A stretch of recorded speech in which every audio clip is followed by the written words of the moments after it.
오늘 우리에게 주시는 말씀은 신약성경 고린도후서 5장 8절에서 10절에 있는 말씀입니다. 함께 읽겠습니다. 우리가 담대하여 원하는 바는 차라리 몸을 떠나 주와 함께 있는 그것이라. 그런즉 우리는 몸으로 있든지 떠나든지 주를 기쁘시게 하는 자가 되기를 힘쓰노라. 이는 우리가 반드시 그리스도의 심판대 앞에 나타나게 되어 각각 선악간에 그 몸으로 행한 것을 따라 받으려 함이라. 아멘. 우리 좌우 옆에 계신 분들하고 같이 인사 나누겠습니다. 사랑합니다. 사랑합니다. 주님의 은혜와 평강이 예배하시는 우리 모두에게 위로부터 함께 하시기를 소망합니다. 우리는 지난 주일에 하나님께 감사하라는 주제로 추수감사절 찬양 예배로 하나님께 영광 올려드렸습니다. 많은 교우들께서 하나님께 정말 감사했고 또 즐겁고 잔치와 같은 시간을 보냈노라고 이렇게 교제하시면서 감사했습니다. 이제 저 월요일 날 목회뱅크 가서 월요일마다 이제 목사님들이 이렇게 모이는데 추수감사절에 대한 이야기를 서로 나누면서 우리 교회는 뭐 이런 예배를 했다. 어떤 교회는 추수감사절 이브로 개사한 노래 자랑했대요. 뭐냐면 트로트 같은 있잖아요. 그런 그 곡에다가 복음적인 가사를 이렇게 해가지고 그러니까 교인들은 되게 좋아했대요.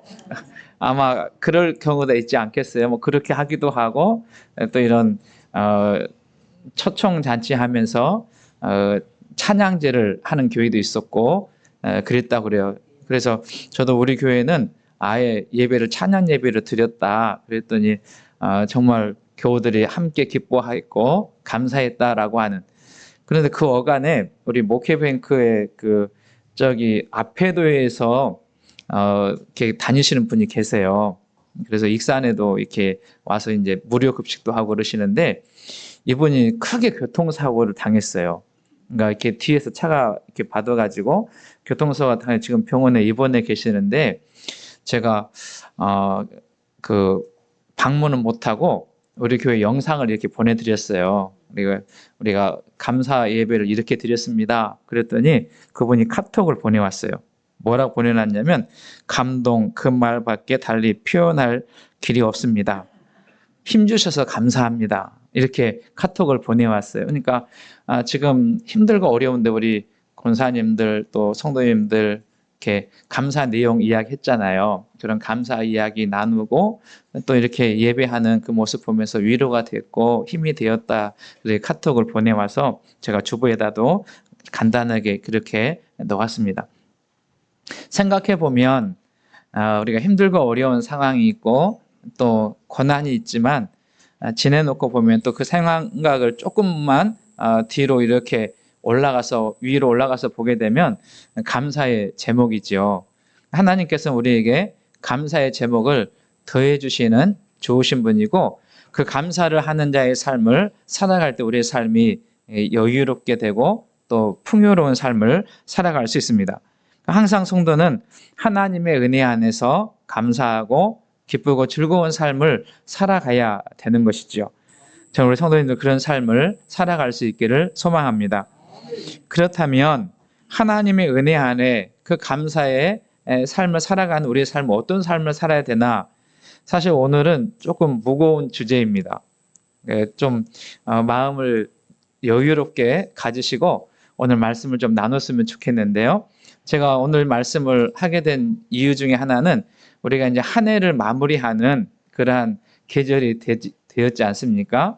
그리고 사실은 하나님께서 우리에게 하나님의 나라를 선물로 주신 다음에 우리를 곧 데려가지 않으시고 금방 데려가지 않으시고 이 세상 가운데 하나님의 자녀, 하나님의 백성으로 살라고 사명을 주셨기 때문에 그렇습니다. 그래서 오늘 말씀이 조금 부담스러운 말씀일 수 있으나 저는 우리 교회 속해 있는 성도님들이 좀 더 깊은 신앙으로 또 성숙한 신앙으로 하나님이 기뻐하는 신앙으로 나아갈 수 있기를 소망하면서 이 말씀을 나눕니다. 여러분, 우리는 하나님의 은혜에 늘 감사하는 삶을 표현하지만 그럼 구체적으로 우리가 어떤 삶을 살아야 되느냐라고 하는 것은 대단히 중요해요. 다는 그렇지 않지만 일부 그리스도인들은 하나님께 감사하는 삶과 또 일상생활에서 우리의 삶이 정말 하나님의 백성으로 살아가는 삶이 이렇게 다르게 되는 그러한 생활이 있게 되는 것을 우리는 종종 발견하게 됩니다. 그래서 우리가 하나님 앞에 서게 될 날을 바라보면서 어떻게 하면 하나님을 기쁘시게 하는 자의 삶을 살아갈까라고 하는 것을 오늘 조금 더 깊이 생각해보는 시간이 되시기를 소망합니다. 20세기의 영국에서 배출한 설교자 중에 위대한 설교자가 있는 그건 누구냐면 데이비드 마틴 로이드 존스, 보통 로이드 존스 이렇게 이야기하거든요. 이 목사님을 꼽는데 이 목사님은 20세기에 아마 가장 탁월한 설교자 중에 한 사람이다라고 많은 설교자들이 평가를 합니다. 그는 설교자이면서 성경 주석가예요. 그러니까 성경에 주석을 달고 성경을 해석하는 사람인데 그는 처음부터 목사는 아니었습니다.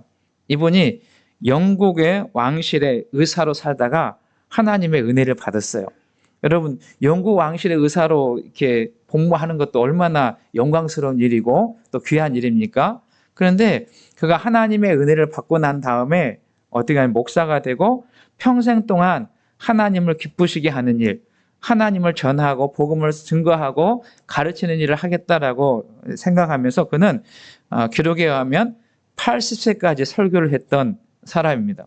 근데 뭐 조금만 관심이 있는 분들은 이분의 책을 많이 이렇게 읽어요. 저희 서재도 보게 되면 마틴 로이드 존슨 목사님의 그 설교 책들이 몇 권이 있습니다. 아마 대부분 목사님들 서재 가운데 이분의 책이 꽂혀 있을 정도로 아주 유명한 설교자인데 이분이 이제 이렇게 노년이 되어서 죽음을 앞에 놓고 있을 때 한 후배 목사가 와서 이렇게 질문했다는 거예요.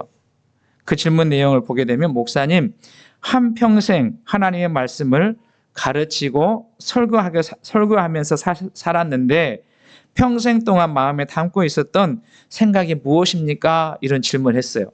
아마 해볼만 하지 않겠습니까? 일평생 80세가 넘도록 하나님의 말씀을 가르치고 설교하고 또 많은 사람들이 그의 설교를 듣고자 하는데 이분에게 충분히 이러한 질문을 할 수 있을 것 같아요. 그런데 마틴 로이드 존슨 목사님이 그 질문에 이렇게 대답을 했다는 거예요. 나에게 한 가지 생각이 있다. 그것은 내가 목사의 일을 하다가 죽으면 하나님의 심판대 앞에 서게 될 텐데 그때 하나님께서 나의 한평생을 돌아보시면서 어떻게 평가하실까? 그러니까 하나님께서 나의 삶을, 나의 목회 생활을 또 하나님의 말씀을 전하고 증거하는 이 삶을 평가하실 때 그분이 나를 어떻게 평가하실 건가? 거기에 대해서 늘 생각하고 있었다라고 하는 말입니다. 그래서 그는 늘 이것을 진지하게 생각했다는 거예요.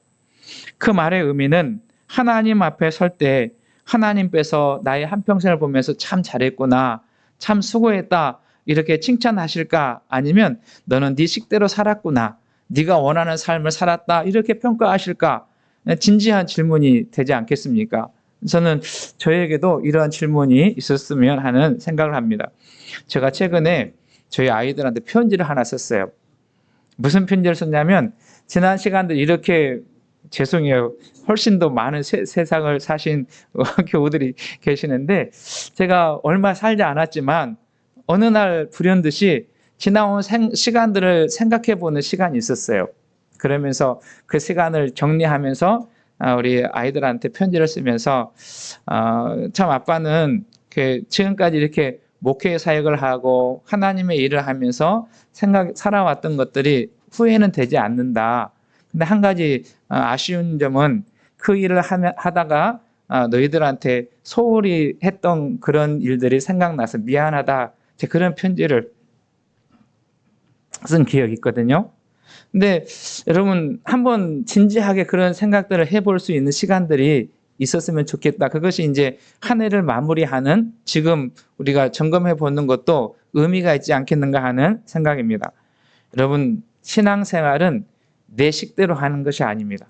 그 우리의 방법대로 하는 게 아니에요. 대부분 생각해 보면 신앙생활을 할 때 내 식대로 내 방법대로 내가 원하는 대로 하는 경우가 있다라는 것을 우리는 생각할 수 있죠. 여러분 기억하십시오. 세상은 영원하지 않아요. 잠깐 있다가 안개처럼 틀에 풀과 같이 꽃과 같이 우리가 떠나게 될 텐데 그때 하나님 앞에 섰을 때 내가 어떤 평가를 받을 거냐? 그건 참 중요한 질문이지 않겠습니까? 여러분 성경 속으로 들어가 볼까요? 이런 고민을 했던 사람 중에 한 사람이 누구냐면 오늘 본문을 기록한 사도 바울이에요. 사도 바울은 우리가 아는 것처럼 그는 세상에서 사는 것도 좋지만 빨리 하나님 나라에 가고 싶은 소망이 있었던 사람인 줄로 알아요. 왜 그러냐면 성경을 읽어보면 그는 하나님의 나라를 가서 봤던 사람이에요. 그러니까 그 하나님의 나라의 영광을 보니까 여러분 이 세상에서 고난, 어려움, 힘든 그런 생활보다는 빨리 하나님 나라에 갔으면 좋겠다라고 하는 그런 마음이 있지 않겠습니까? 그래서 바울 사도를 생각해 보면 그는 그런 마음을 가지고 있었던 것을 압니다. 여러분 보십시오. 오늘 함께 읽은 고린도후서 5장 8절 말씀에 보면 우리가 담대하여 원하는 바는 차라리 몸을 떠나 주와 함께 있는 그것이라 이렇게 표현하지 않습니까? 그러니까 차라리 몸을 떠나서 주님과 함께 사는 것, 하나님의 나라에서 영원히 사는 것, 그것이 더 바라는 것이고 기뻐하는 소망이다. 그렇게 생각을 하고 있는 것이죠. 그런데요, 바울은 그것도 중요하지만 그러나 또 하나 그가 고민하는, 그가 깊이 묵상하고 생각하는 내용이 있었다는 거예요. 그럼 10절 말씀을 보실까요? 5장 10절. 10절 말씀에 보면 이는 우리가 다 반드시 그리스도의 심판대 앞에 나타나게 되어 각각 선악간에 그 몸으로 행한 것을 따라 받으려 함이라. 그러니까 하나님의 나라에 가는 것으로 끝나는 것이 아니라 그 하나님의 나라에 가서 하나님의 심판대, 그리스도의 심판대 앞에 우리가 서게 될 것이다 라고 하는 것을 그는 생각하고 있었다라는 것입니다. 여러분 쉬운 번역은 더 쉽게 번역했어요. 이해하기 쉽게 번역했는데 우리 한번 읽어볼까요? 같이 읽습니다. 시작. 우리는 모두 그리스도의 심판대 앞에 서야 합니다. 각 사람은 몸을 입고 사는 동안 행한 선한 일이나 악한 일이나 자기가 행한 행위대로 거기에 알맞은 보응을 받게 될 것입니다. 이렇게 표현하고 있는 것을 보게 돼요. 그러니까 바울은 진지한 고민 중에 하나는 뭐냐면 하나님 앞에 가는 것도 중요하고 정말 귀한 일이지만 그러나 더 그가 소망하고 그리고 고민했던 것은 뭐냐면 하나님 앞에 서게 될 텐데 주님 앞에 서게 될 텐데 그 주님께서 나를 어떻게 평가하실까라고 하는 생각을 하고 있었다. 주님께서 나를 어떻게 보응하실까에 대한 생각을 하고 있었다라고 그는 고백하고 있는 것을 보게 됩니다. 그래서 바울은 그때를 바라보면서 이렇게 결심한 것 같아요. 여러분 9절 말씀 같이 읽겠습니다. 5장 9절 시작. 그런즉 우리는 몸으로 있든지 떠나든지 주를 기쁘시게 하는 자가 되기를 힘쓰노라. 다시 한번 읽어볼까요? 시작. 그런즉 우리는 몸으로 있든지 떠나든지 주를 기쁘시게 하는 자가 되기를 힘쓰노라. 바울은 일생 동안 그가 살아가는 삶의 현장 속에서 이것이 그의 깊은 생각이었고 어떻게 해서든지 하나님을 기쁘시게 하는 자의 삶을 살고자 그는 꿈꾸고 있는 것을 보게 됩니다. 여기 5절에 보면 힘쓴다라고 하는 말이요. 이 말이 원래 헬라어의 의미는 무엇이냐면 어떤 것을 목표로 삼는다. 그러니까 바울에게 있어서는 그가 이 땅을 살든지 떠나든지 그의 삶의 목표가 있었는데 그 삶의 목표가 뭐냐면 주를 기쁘시게 하게 하는 자. 그러니까 오늘 설교 제목이 길지만 이렇게 설교 제목을 했어요. 주를 기쁘시게 하는 자가 되기를 힘쓴다. 저는 저와 우리 성도님들이 주를 기쁘시게 하는 자가 되는 것이 우리의 삶의 목표가 되시기를 주님의 이름으로 축원합니다. 여러분 분명한 목표가 있는 사람은 어떻게 하냐면 함부로 살지 않지 않습니까?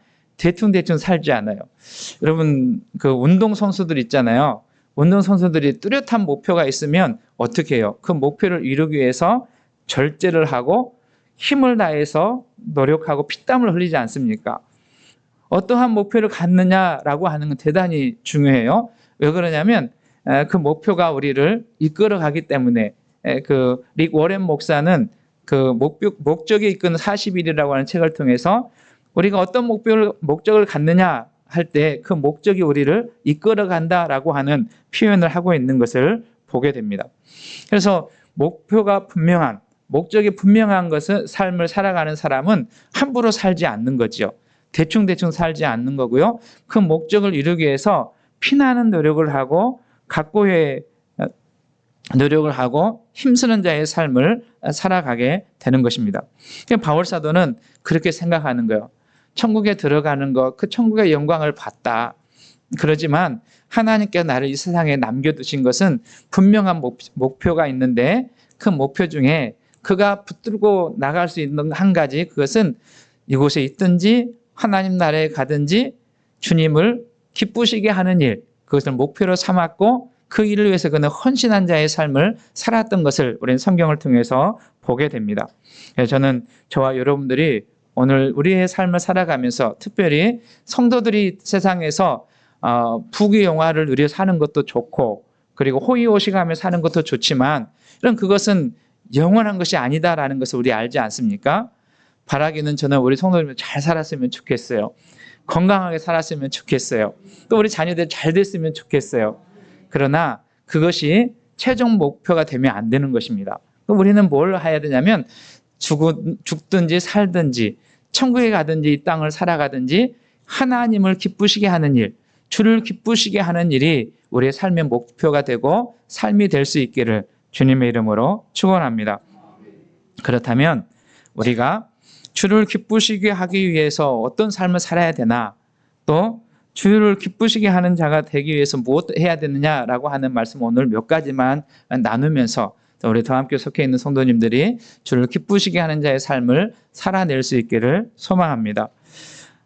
주를 기쁘시기 위해서 우리가 해야 되는 건 뭐냐면 주님이 기뻐하는 사람이 되어야 돼요. 어떤 사람이 되어야 된다고요? 주님이 기뻐하는 사람이 되어야 합니다. 여러분 다 자녀들을 출산하시고 키워오시지 않았어요?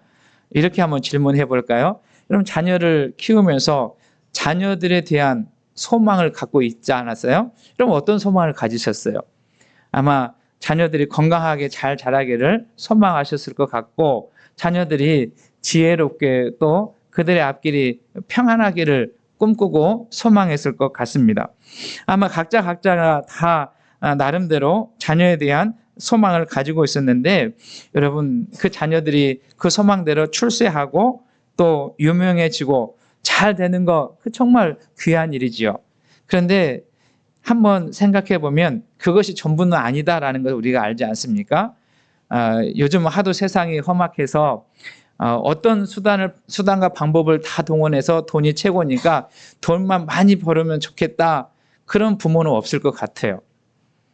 그러지 않아요? 그 자녀가 돈은 많이 벌긴 벌었는데 옳지 않은 방법으로, 부당한 방법으로 사람들에게 돈을 훔쳐가지고 돈을 많이 벌었다. 그러면 그것이 부모의 소망을 이루어 주는 것입니까? 아마 그건 아닐 거예요. 아마 부모들이 생각하기에는 건강하게 사는 것도 또 잘 사는 것도 있지만 우리 자녀들이 세상 가운데 정말 사람답게 사람들로부터 존중을 받고 인정받는 자의 삶을 살기를 원하지 않았을까라고 하는 생각입니다.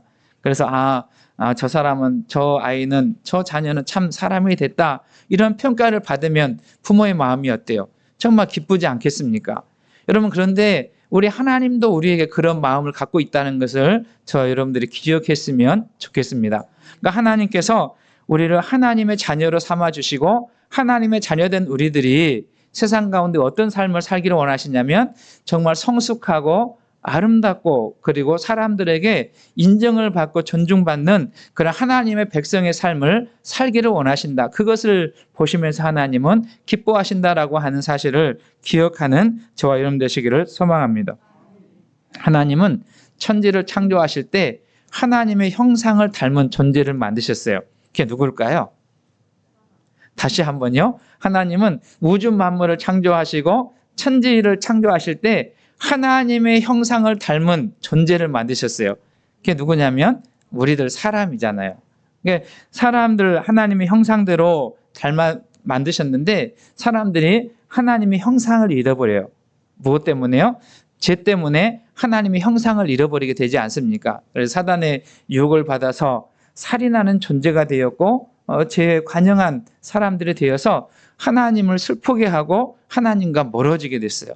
그러니까 하나님은 그런 인간들을 내버려 두지 않으시고 독생자 예수 그리스도를 보내셔서 사람들의 죄와 허물을 다 그에게 지게 하여 주시고 십자가의 물과 피를 다 쏟기까지 아들을 죽이기까지 그 하나님의 잃어버린 형상을 회복해 주시고 그 회복된 사람들을 하나님의 자녀로 삼아 주셨어요.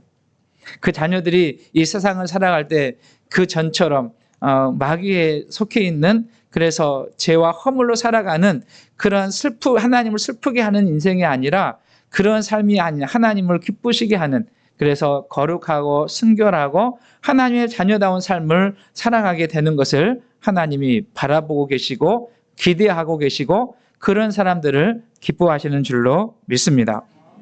그래서 하나님은 우리에게 성령님을 보내주셔서 그 성령의 인도하심을 따라서 하나님께서 기뻐하는 자의 삶을 살도록 하셨어요. 여러분, 우리 교회는 성경 읽기를 하고 있는데 지금 어디 읽는지 아세요? 지금 매일마다 성경 읽는데 어디 읽는지 아세요? 지금 죄송합니다. 갈라디아서를 지금 읽어. 오늘이 갈라디아서 4장, 5장, 6장을 읽을 텐데 갈라디아서 5장 22절 이하에 보면 성령의 열매에 대한 말씀을 하고 있습니다. 성령의 9가지 열매를 말씀하고 계시는데 하나님의 은혜 가운데 예수 그리스도로 말미암아 새 사람 된 우리들이 성령을 모시고 살면 9가지의 열매를 맺게 된다, 그렇게 말씀하세요. 그래서 성령님은 우리가 예수님처럼 사랑하는 자가 되게 하시고 예수님처럼 항상 기뻐하는 자의 삶을 살도록 하시고 그리고 화평하게 하시고 오래 참게 하시고 자비를 베풀며 친절한 삶을 살게 하시는 분이 성령님이세요. 그 성령께서 우리와 함께 하실 때 우리는 선한 열매를 맺고 충성되고 성실한 자의 삶을 살고 온유하고 절제의 삶을 살아가게 되는 거예요. 근데 이 9가지를 다 연결해 보면 무엇과 같으냐면 예수님의 성품과 같아요. 다시 말하면 우리들이 세상 가운데 이러한 삶을 살아갈 때, 이러한 열매를 맺고 살아갈 때 하나님이 기뻐하신다라고 말씀하시는 거예요. 우리 교회 속해 있는 성도님들이 이런 아름다운 열매, 예수님의 형상을 닮은 그러한 열매를 맺어 사는 하나님의 자녀의 삶을 살아낼 수 있기를 주님의 이름으로 축원합니다. 그래서 우리가 주님을 모시고 성령 안에 살게 되면 우리는 주님을 닮은, 주님의 형상을 닮은 그러한 아름다운 삶을 살아요. 그래서 이것을 보면서 하나님이 기뻐하시고 즐거워하시는, 저와 여러분들이 사람들로부터 평가를 받을 때 예수님을 닮은 사람, 예수님의 향기가 나는 사람 되시기를 소망합니다. 우리 한번 옆에 계신 분 한번 봐보실까요? 누구를 닮으셨나? 여러분, 저는 예수님의 향기를 나타내는 우리 모두가 되시기를 소망합니다. 오늘 교회에 오시면서 어떤 분이 그래요? 교회 오니까 커피 향기가 난다, 그런 말씀을 하세요. 커피를 타서 향기도 있지만 또 제가 우리 교회 아침에 커피를 좀 내렸어요. 갈아가지고 내렸는데 그 향기가 좀 남아있는데, 여러분, 우리 그리스도인들이 가는 곳에는 뭐가 나타나냐면 썩은 냄새가 나는 것이 아니라 맡기 어려운 냄새가 나는 것이 아니라 예수님을 닮은 예수님의 향기가 나타나는 그 일을 하나님은 기뻐하신다라는 것을 기억하시는 저와 여러분 되시기를 소망합니다. 또 우리가 하나님을 기쁘게 하려면 뭐 해야 되냐면 하나님이 기뻐하시는 일을 해야 돼요. 누가 기뻐하는 일이요? 하나님이 기뻐하시는 일. 성경에 보면 하나님이 기뻐하시는 일이 여러 가지가 나와 있습니다. 골로새서 1장 10절 말씀에 보면 주께 합당하게 행하여 범사에 기쁘시게 하고, 이런 표현을 하는데요. 여기 주께 합당하게 행하여라고 하는 말은 하나님이 기뻐하시는 일, 주님이 기뻐하시는 일을 행하여 그분을 기쁘시게 하는 자의 삶을 살아가야 된다라고 해석할 수 있습니다. 그러면 주님이 기뻐하시는 일은 무엇일까? 몇 가지만 예로 들어보면 하나는 예배 생활이에요.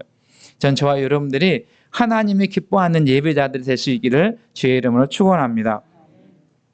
이사야 선지자는 하나님이 우리를 부르시고 하나님 우리를 지으신 목적은 하나님을 찬송하려 함이라, 그렇게 말합니다. 그리고 바울 사도는 에베소서 1장 14절에서 그의 영광을 찬송하기 위해서 우리를 부르셨다라고 이야기합니다. 성도는 이 세상을 살아가면서 하나님을 기뻐하고 하나님을 찬송하고 하나님께 영광을 올려드리는 자의 삶을 살아가는 것. 그래서 예배는 두 가지로 이렇게 나눌 수 있는데요. 하나는 오늘처럼 주를 믿는 사람들이 일정한 시간, 일정한 장소에서 그리스도의 구원의 기쁨으로 감사로 즐거워하는 것, 하나님을 찬양하고 예수님을 노래하는 자의 삶을 통해서 예배하는 것을 하나님이 기뻐하십니다. 지난 추수감사절 때 우리 여성교회 찬양을 하신 것처럼 예수님이 좋은 걸 어떡합니까? 여러분, 예배는 우리가 함께 모여서 하나님의 구원과 그리고 사랑을 노래하고 찬양하며 그 안에서 기뻐하는 것, 그것이 예배 생활인 줄 믿습니다. 그래서 여러분, 하나님을 기뻐하는 사람은 예배 생활을 등한히 하지 않아요. 어떻게 해서든지 하나님을 예배하고 하나님을 찬양하고 하나님이 기뻐하는 자의 삶의 자리로 나아가는 것입니다. 또 두 번째 예배는 뭐냐면 우리의 일상으로 드려지는 예배. 바울 사도는 로마서 12장 1절에서 이렇게 세 번째 성경이 조금 더 우리에게 이해하기 쉽게 번역해서 기록해 놨는데 우리 한번 읽어볼까요? 시작. 형제 자매 여러분, 그러므로 나는 하나님의 자비하심을 입어 여러분에게 권합니다. 여러분의 몸을 하나님께서 기뻐하실 거룩한 산 제물로 드리십시오. 이것이 여러분이 드릴 합당한 예배입니다. 그러니까 우리의 일상생활 속에서 여러분 무엇을 먹든지 무엇을 마시든지 여러분 일을 하든지 무엇을 하든지 하나님 은혜 가운데서 우리의 몸으로 그분을 높이고 그분을 즐거워하고 그분이 기뻐하는 자의 삶을 살아가는 것, 일상의 예배입니다. 우리 교회 속해 있는 모든 성도님들이 이 일상의 예배에 성공자들이 되어서 하나님을 기쁘시게 하는 예배자 되시기를 주의 이름을 축원합니다. 또 하나 우리가 하나님을 기쁘시게 하는 일은 뭐냐면 섬기는 자의 삶을 사는 거예요. 같이 한번 할까요? 섬기는 자. 예. 주님은 이 땅 가운데 오셔서 섬김을 위해서 오셨다라고 마가복음 10장 45절에서 말씀하고 있지 않습니까? 그러니까 우리가 하나님의 자녀로서 예수 그리스도의 형상을 닮아가는 자의 삶을 살아가려면 우리는 어떤 삶을 사냐면 나만을 위한 자의 삶이 아니라 섬기고 봉사하고 사랑하는 그런 삶의 자리로 나가야 합니다. 여러분, 하나님이 주신 손으로 이웃에게 섬김을 실천할 수 있길 바라고 하나님이 주신 발로 이웃을 섬기는 자의 삶을 살아갈 수 있기를 소망합니다. 여러분, 하나님은 섬기는 자들을 위해서 살아가는 사람들을 기뻐하셔요. 예수님의 사역을 보게 되면, 공생애를 보게 되면 예수님은 철저하게 섬기는 자의 삶을 살았습니다. 가난한 사람들, 눈물로 살아가는 사람들, 내일의 희망을 잃어버리고 살아가는 사람들을 찾아가시고 만나시고 위로해 주시고 저들을 손잡아 주시면서 저들을 섬기시는 그러한 모습으로 우리들에게 본을 보여주셨습니다. 제자들을 섬기셨고 제자들을 위해서 기도하셨고 그리고 헐벗은 이웃을 위해서 먹을 것을 나누어 주라고 말씀하시면서 그런 삶을 살아가셨습니다. 저는 하나님이 우리에게 더 주신 것은 같이 한번 할까요? 축복이 아니라 사명이다. 오프라 인프라가 그런 말을 했어요. 하나님이 우리에게 더 가지게 하신 것은 우리는 다 뭐라고 생각하냐면 하나님의 복이다 그렇게 생각하지 않아요? 물론 하나님께서 우리에게 은총을 베풀어 주셔서 하나님이 더 가지게 하셨어요.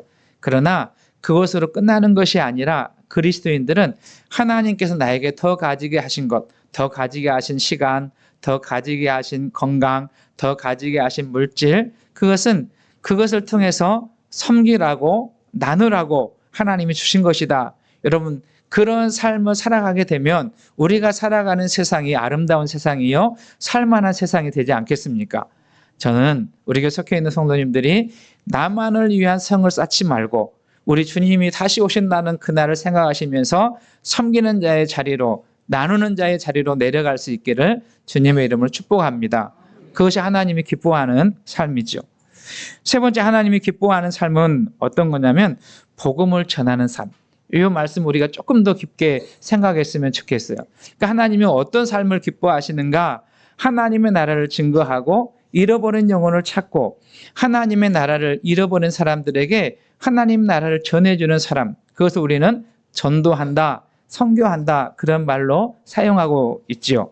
저는 우리 교회 속해 있는 성도님들이 우리 도함교회가 이 하나님이 기쁘시게 하는, 영혼을 구원하는, 잃어버린 자를 찾는 하나님 나라를 확장하는 일에 힘쓰고 애쓰는 공동체가 되시기를 소망합니다. 복음서의 끝부분을 보십시오. 땅끝까지 가서 내 증인이 되어라. 모든 민족에게 복음을 증거하라.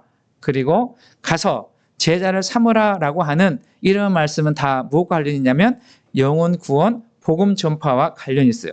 하나님은 그 일을 기뻐하신다라는 것입니다. 며칠 전에 다니엘 기도회를 했잖아요. 그 다니엘 기도회 강사 중에 개그 우먼인 조혜련 씨가 있었어요. 저는 그분이 평상시에는 별로 그렇게 탐탁하게 생각지는 않았지만 그분의 이야기를 들으면서 참 감동이 됐던 것 중에 하나는 뭐냐면 그분이 뭘 하냐면 생명책을 쓰고 있다, 그런 그 이야기했어요. 생명책이라고 하는 게 뭐냐면 자기가 예수님 믿고 난 다음에 그 기쁘고 즐겁고 행복한 일, 그리고 아직도 예수님을 알지 못해서 천국을 잃어버린 동료들이나 친구들이나 가족들의 이름을 다 거기다 적어놓고 매일 그 사람들을 위해서 기도한다라고 하는 거예요. 제가 그 이야기를 이렇게 들으면서 참 지혜롭다, 그런 생각했어요. 우리 교회에 속해 있는 성도님들도 생명책을 하나씩 가질 수 있기를 소망합니다. 그래서 자녀들 이름, 친구들 이름, 사랑하는 사람들 이름, 꼭 주변에 있는 사람 이름을 가지고 기록해 놓고 그 보면서 기도하면 뭐가 되냐면 그냥 생각만 하면 이 사람들의 깊은 관심을 가지지 않아요. 그런데 그 사람의 이름을 놓고 기도하게 되면 뭘 갖게 되냐면 이 사람에 대해서 이해할 수 있게 되고 깊은 관심을 갖게 되고 이 사람의 필요를 알게 되고 그래서 사랑을 실천할 수 있는 도구가 되는 거예요. 여러분 숙제 생명책 하나씩 만들었으면 좋겠어요. 그래서 여러분 기도를 포기하지 말았으면 좋겠습니다. 이게 하나님이 기뻐하는 일이고 하나님을 기쁘시게 하는 일이기 때문에 그렇습니다. 말씀을 정리합니다. 하나님께서 우리에게 더 주신 것은 그것으로 의시되고 자랑하고 자기만의 성을 쌓으라고 준 것이 아닙니다. 그것은 영원하지 않아요.